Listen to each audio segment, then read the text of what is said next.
नाज़िर सिंधु दरिया जे वहिकरनि में वाध सबबि अगड़ा जो कच्छ वारो इलाइक़ो पाणी हेठि अची वियो आहे। हज़ारे माण्हू ॿोॾ जे पाणी में फाथल ऐं हुकूमती मदद जा मुंतज़िर आहिनि। वधीक तफ़सील लाइ ॾिसूं था अगड़ा मां जावेद बुद्ध जी रिपोर्ट। सिंधु दरिया जे वहुकरनि में वाध खां पोइ कच्छ जा जेके आहिनि हिकु दफ़ो ॿीहर केतिरा ई ॻोठ जेके आहिनि उहे पाणी हेठि आहिनि। हिन वक़्तु पाणीअ जो जेको दॿाउ आहे उहो बंद जे वट में जेको ॻोठ आहे मोहम्मद सिद्दीक़ कलड़ो उन ते वधीक आहे ऐं उते असीं हिन वक़्तु मौजूदु आहियूं। असां सां ॻोठाणा मौजूदु आहिनि। अचो त उन्हनि सां ॻाल्हि ॿोल कयूं त उन्हनि जो छा चवणु आहे। बस हुकुमराननि खे रुगो खाइण जे लाइ ॿोॾ ॾिनी अथनि। हितां हज़ार रुपया किरायो भरे गरीब मिसकीन वीचारा के त उते बुखुनि ते वेठा आहिनि, किरायो बि नथा भरे निकिरी सघनि। बस हर को पंहिंजे ठठनि में इमदाद वतियूं, वॾा माण्हू उते टेकिया वेठा आहिनि। बाक़ी असां गरीब त हिते पिया था लोड़ियूं।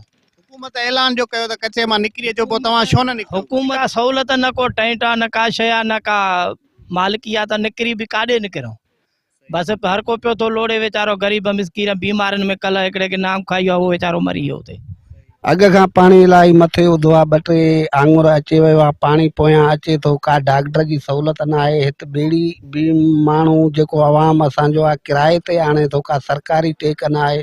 इलाही बीमार थियनि था। हितां अहिड़ो चौंक आहे मुला निज़ाम जे लाइ का ॻोठ मोहम्मद सिद्दीक़ कलड़ो, त को बि उते कैंप न लॻी आहे, को डॉक्टर न आयो आहे। 8 किलोमीटर पंधु करे आवाम हितड़ो किन खे मोटरसाइकिल न आहे, पंधु राज़ी देरे दवा वठण था वञनि। का सहूलियत न आहे। चौपाओ माल आहे, बरसात 8, 9, 10 पई आहे, उन में माल बीमार थियो आहे, को बि उन जो तावन न आहे। इलाही असां कच्छ वारनि खे तकलीफ़ आहे। पाणी न मिले असांखे का बि माना का बि हमदर्दी न आहे, का बि टेक न आहे। बुज़ुर्ग हवाल कयूं, दड़का अहिड़ा था ॾियनि चवंदा हींअर निकिरो। असांखे का ॿेड़ी आहे न का शइ न आहे, का बि माना रिलीफ असांखे न आहे। त का टेक हुजे या का मदद कयूं या कंहिं अवाम लाइ का टेक कयूं, कुझु बि न आहे। रुगो हवाल वॾा आहिनि त हीअं बि थियो आहे, हीअं बि थियो आहे, हीअं बि थियो आहे।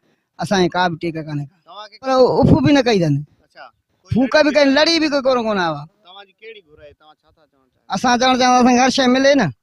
ॻोठाणनि जूं ॻाल्हियूं ॿुधियूं, जिन जो इहो चवणु हुयो त सरकारी अमलदार सिर्फ़ु जेको आहे सो पंहिंजा दौरा ऐं पंहिंजे फोटो सेक्शन जेके आहिनि उहे बंदनि ते कराए रहिया आहिनि। पर असां वटि कोई बि लड़ी हिन वक़्त ताईं नाहे आयो। नई कंहिं क़िस्म जी का सहूलियत मुयसरु आहे।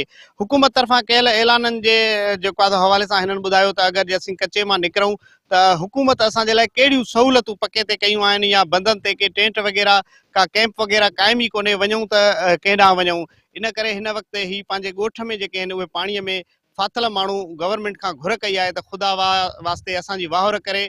ऐं माल में जेका बीमारी आहे ऐं नांग बलाऊं जेके हिते चढ़ी थियूं अचनि, उन्हनि जी वैक्सीन जेके उहा मुहैया न आहे। इन करे असांजे ॻोठनि ॾे जेको आहे सो उहे अचनि ऐं असांखे सहूलियतूं मुयसरु कनि। कैमरामैन ऐं पंहिंजी टीम सां गॾु जावेद अहमद बुध, मेरान टीवी न्यूज़ अगड़ा।